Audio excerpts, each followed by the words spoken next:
everyone, how you doing? It's Felicia and I have my husband here. What up, what's going on, everybody? Listen, we wanted to touch base with y'all and share some of the secrets that we have, and we wanted to talk about what it's like being an entrepreneur couple. Yeah, everywhere we go, people always want to know. Everywhere we go, everywhere we go, people always ask us, how is it that, we seem so calm, cool, and collected? And, With 4 kids. With 4 kids and a puppy.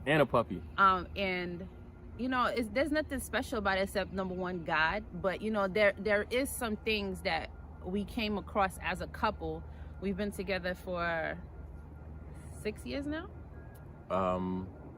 Yeah, about 6 years. About 6 years now. And over time, we learned each other. We still learning each other. And so, we wanted to share a few things that has helped us throughout our relationship. And, we wanted to share it with everyone else because, our wins is your wins. And we love to share our wins. Right. So, look, we're going to basically talk about 5 secrets of an entrepreneur couple. And now, don't tell no one. Now, you don't have to be married for these secrets to work for you. You could just be in a relationship. You could be engaged. It could be whoever. But you and that person, y'all want to build something together. So we're going to talk about 5 secrets that have helped us. Mm-hmm. And we hope they can help you too as well on your journey, your business, your family, or whatever they are. Right. So let's get into it. Secret number 1. What's secret number 1? Number 1? Okay, for me, secret number 1 was when I was... Me and Dama, we're entrepreneur. We've been in business with each other from the beginning, from when we met each other. And so one thing he always used to say to me was, if there's anyone that got your back, it's me. Right. I used to always tell her that. I said, listen, if there's anybody who got your back, it's me, because you're dealing with your own history, right? You're dealing with your own programming. So it's easy to come into a relationship and you got your own way of thinking. And you got your own hurt, your own pains, your own relationships, and you got all that baggage. And sometimes, I remember that situation too. But just know that the person you're with, they got your back. Right. And that they want to see you win more than anybody else, because y'all made a decision to go play team. Right. So if you win, they win. Right. And if they win, you win. Right. And look, worst case scenario, you guys are married. So, you guys already have kids already, right? So, worst case scenario, it's like you always have the kids to bounce back to, that whatever y'all build, if y'all not building it for each other, you're building it for your legacies, right? So that's number 1. Secret number 2. What's number 2? Number 2 for me was, the different roles. You wear different roles, different hats, or different faces in the relationship. Because there is times that I do not feel like dealing, seeing, saying anything to him. And, being that we're in business with each other. That wasn't what I was thinking. Okay, well, go ahead. But being that, we are in a relationship, being that we are also business partners, being that we are also parents, and being that we are also friends, we have to wear different hats. And there's times that you have to let your partner know when the different hats are being played. Right. So, for example, if I'm upset with him because we got into a little tit for tat the night before, and I need to talk to him about an email that was supposed to be sent, I would come to him and I would be like, business hat on, and did you send that email out? Let's have a CEO that don't mean I'm not still mad. Right. But business hat on, CEO talk, did you send that email? So it's very important that, that helped us a lot. Right. Because I can go days without talking. Yeah, she could go at least like a week. and with that mindset too, sometimes you got to come in and you got to be like, hey, babe, I want to have a friend conversation. Right. And then you got to be like, hey, I want to have a coach conversation. Right. Whereas I'm somebody on the outside and I want to check your mindset. What have you been reading lately? Right? Because did you read this morning? Right. You know what I'm saying? I'm always coming at him with that. Did you read this? I'm always coming at you. And she'd be mad at me. She'd be like, she'd giving me the evil eye. Like the kill Damo eye. But I got to be like, listen, it's not Damo talking to you. This is your coach talking to you as your partner. Right. And I want you to be mentally there for that Felicia to be able to be the best CEO. So if I'm playing at a level 10 CEO, and you're playing at a level 7, as a CEO, I got to also encourage you to level your game up. So that's number 2. That's number 2. Number 3 was the blueprint. Number 3? Oh, yeah, the blueprint. The money blueprint. Let's talk money about blueprint. money. There's blueprint. plenty of blueprints. But we're going to talk about the money blueprint. The money blueprint, yep. He's a saver. I'm a spender. I'm a saver? Yeah, I mean, I'm not a saver. I'm a blower, but I'm a strategic. You know what? I'm habitual with my money. I believe in the law of attraction. Okay? I am a money magnet. I'm habitual. Okay, for example, right? I'll tell you a funny example. I'm habitual with my money, meaning if I get $100, I have a routine where I want to put 10% of that $100 towards my future.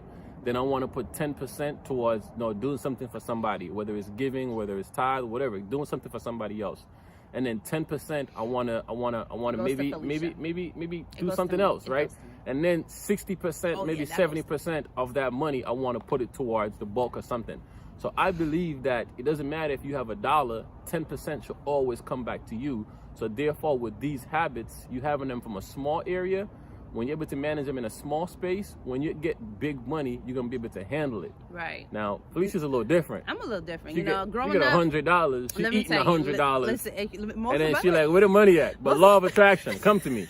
It don't work like that. But I work hard too, but most of my money go into food, so I had to budget that off. But, growing up, when we speak about, the blueprint, we're talking about the programming that was instilled in us. My mom used to always tell me, you go somewhere, you get what you want, because tomorrow is not promised. You eat what you want, because at least if you pass away eating what you wanted to eat.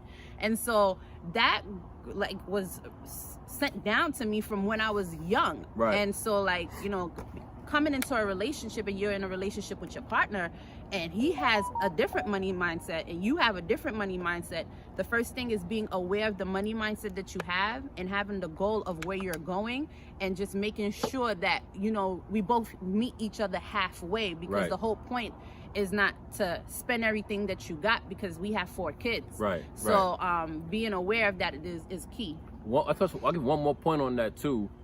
The money blueprint, and we could talk about this for hours and for days, right? But I share this with you. Your money blueprint has a lot to do with how you were raised in the first maybe year to maybe 8 to 10 years of your life, right? Because if you go ask our kids right now, if you ask MJ's 5 years old, or Nini's 3, if you ask them what they want, they're gonna tell you what they want. They're gonna be like, Daddy, I want candy. Daddy, I want Kinder Egg. Daddy, I want chocolate. I want a bicycle. I want dolls. I want LOL. You want LOL. Right. But if you ask Mikael what he wants, Mikael is 11. He's going to tell you he wants money to go buy something. So somewhere along the line, they started to identify what money was and what money wasn't, and what they're able to get with what. So for me personally, I grew up in Jamaica. So I grew up in a rough situation where sometimes living in a garrison wasn't even easy. You know what I'm saying? Having your bathrooms outdoor. So a part of my money blueprint was I was comfortable in poverty, right? And sometimes you're comfortable in poverty that it's hard for you to break out of that. So you got to really look at your situation and ask yourself, is your money blueprint one of lack and one of poverty? Right. And then you got to replace that. You got to surround yourself with people who are just showing you different ways to operate and how to handle money. And to add on to that is not even surround yourself with people. That's an added bonus on it. Consume that. Right. you gotta breathe it. Breathe that shit in. But it's also about leveling your mindset, and I think that's secret number. Where we at? Well, right now we're in secret number 4. So number 4 is mindset. Right, right. And that's so many levels, mindset. It's so many levels, but just to kind of piggyback off of what we've been saying in terms of money, mindset is very important. And you got to understand, or we have to understand, that we have our own programming. Not that it's good, not that it's bad, because we were raised to be the wonderful people that we are today. Right. However, as a couple, a married couple with children, and we're trying to raise our kids to the best of our ability to make sure that they're successful in whatever they decide that they want to do. It's very important that we work on our mindset. I'll give you a very good example. My mom was a yeller. She be yelling. Ah! It's not that we upset. It's not that we're mad. If we're mad, it's even worse, I'd be right in the bathroom. We are yelling. And so me and Dom will be having conversations, and he'd be like, why are you yelling? I'm like, no, that's how I talk. I'm not yelling. And he's like, but now I have my youngest daughter. Well, not the youngest, the middle, Nicole, who's 3 years old, and she's screaming for everything. She'd be like, I want the chips. And I'd be like, why are you screaming? But it's not why are you screaming, is you saw me do it and it was normal for me to do it. And so now you're doing it as well. And so when we talk about mindset, I had to look back and really think about it. And I remember Damo saying, yeah, you kind of yell about a lot of things all the time. And when he said that to me, what ended up happening is I ended up hearing my mother screaming upstairs. And that was like, oh my God. You don't even know you don't even know that you're doing it. So then I had to go work on that. And how did I work on it? I worked on it the same way everybody works on everything. YouTube University, Google Books, working on your mindset beyond the yelling aspect, but just working on your mindset in terms of your money blueprint, in terms of your parenting, in terms of how you feel or your emotions or your reactions to things, or your success plan. Everything is all about mindset, and what you pour into your mind, everything that wherever you are right now is because of what you have learned, what you've been domesticated with. So if you need that to change, it's all about the mindset. I'll share this one on there. I think this one's gonna be number 5, and we'll wrap up with mindset. The results that you're having or your success will never exceed your mindset or your personal development. You may break out for a little bit, but you're gonna come right back. And as an entrepreneur, I really need you to get this, right? Let's say, for example, the mindset that you have right now, or the mindset we had, let's say it's this water bottle, right? Let's say the mindset we have was this water bottle, right? And this is the mindset. And let's say we were making, $40,000 a year, right? This is $40,000 a year mindset, right? But if you say now, I want to make, $100K, I want to make $200K, right? And you try to fit that mindset in here, it's not going to fit. So if you try to fit a gallon of water in this bottle, the gallon of water is not going to fit. So as an entrepreneur, you may have goals, you may have dreams, you may have certain things you want to attain in your business or in your relationship or in your personal life. And what you're trying to do is you're trying to stuff all of that stuff inside of this size bottle or this size mindset. And what's going to happen is, unless you level up, unless you expand the tank, unless you start to open up your mindset and start to relearn new things and unlearn new things and relearn again, you're going to constantly trying to force it in here and wonder why you're getting the same results. And that's what insanity is, doing the same thing over and over, expecting a different result. So your mindset is very, very important, and you want to make sure you're inspecting yourself on a day-to-day basis. Right.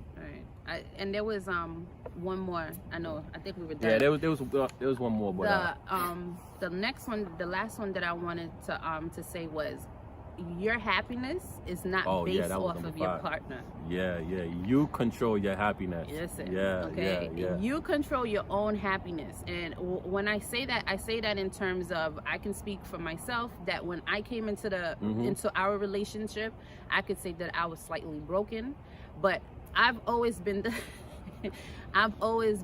type of individual that if I'm gonna start a relationship, I'm gonna start the relationship brand new, So like, unless you do something that makes me realize like you are not the one, or you are a dog, or whatever the case may be, I'm starting the relationship thinking like you're perfect until things happen and it doesn't work out the way that I thought that it did. Right. Now, what you or we have to understand, or what I've learned, was that I had to love myself.